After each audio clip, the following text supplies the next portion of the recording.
प्यारे बच्चों, शेख चिल्ली का नाम तो आपने यकीनन सुना होगा और उसकी कहानियां पढ़कर लुत्फ अंदोज भी हुए होंगे। आज हम उसकी हमाकत से भरपूर कहानी सुनाते हैं। किसी गांव में एक बुढ़िया रहती थी जिसका एक ही बेटा था जिसका नाम चिल्ली था। वो बहुत कामचोर, बेवकूफ़, सुस्त और काहिल था। उसे बस एक ही काम आता था, शेखी बघारने का। जहाँ चंद लोगों को इकट्ठे बैठे देखता, उनके करीब जाकर खुद भी बैठ जाता और उन्हें गुफ्तगू का मौका दिए बगैर अपने झूठे सच्चे कारनामे बयान करने लगता।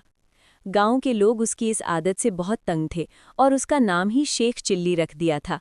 वो अपने नाम की तरह बड़े बड़े ख्याली मंसूबे बनाता, लेकिन किसी पर अमल नहीं करता। एक दिन उसके ख्याली पुलाव पकाने की आदत से चिढ़कर एक शख्स ने उससे कहा, शेख साहब, आप इतने बड़े मंसूबे क्यों बनाते हैं? आपने एक हफ्ते बाद इस दुनिया से कूच कर जाना है। अपनी मौत का ख्याल करें। ये सुनना था कि बेवकूफ़ शेख चिल्ली को एक हफ्ते बाद अपनी मौत का यकीन हो गया और उसने उसकी तैयारी शुरू कर दी। पहले उसने कब्र खुदवाई और उसमें जाकर लेट गया। 6 दिन गुजर गए, कुछ न हुआ।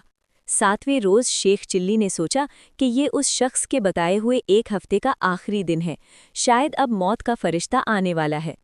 वो ये सोच ही रहा था कि उसके कान में आवाज़ पड़ी, अगर कोई अल्लाह का नेक बंदा अंडे की टोकरी मेरे घर पहुंचा दे तो मैं उसे उजरत में एक अशरफी दूंगा। शेख चिल्ली अशरफी का नाम सुनकर कब्र से बाहर निकल आया और अंडे की टोकरी उठाकर सर पर रख ली। ये देखकर टोकरी के मालिक ने कहा, शेख साहब, ज़रा संभाल कर ले जाना, अंडे टूटने ना पाएं, वरना एक दमड़ी भी नहीं दूंगा, उल्टा हरजाना ले लूंगा। शेख चिल्ली बड़े गुरूर से बोला, मियाँ साहब, मैं शेख चिल्ली हूँ, कोई छोटा मोटा शख्स नहीं हूँ, पूरा गांव मुझे जानता है। ये कहकर वो अंडे की टोकरी लेकर चल पड़ा।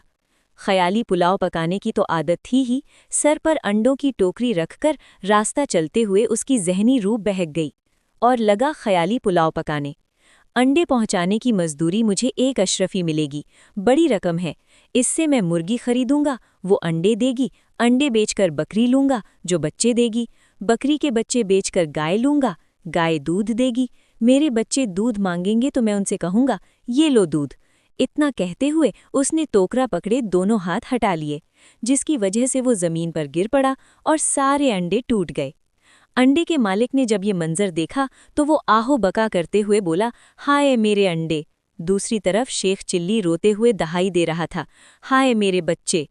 दोनों की आहोजारी सुनकर लोग जमा हो गए और शेख चिल्ली की बात सुनकर उसे बावर कराया कि तुम्हारी तो शादी भी नहीं हुई, बच्चे कहाँ से आ गए जो तुम रो रहे हो? हाँ, अंडों के मालिक का तुमने जो नुकसान किया है उसका हर्जाना तुम्हें देना पड़ेगा। बात शेख चिल्ली की माँ तक पहुंची। उसने वहां आकर हर्जाने की रकम अदा करके शेख चिल्ली की गलू खुलासी कराई।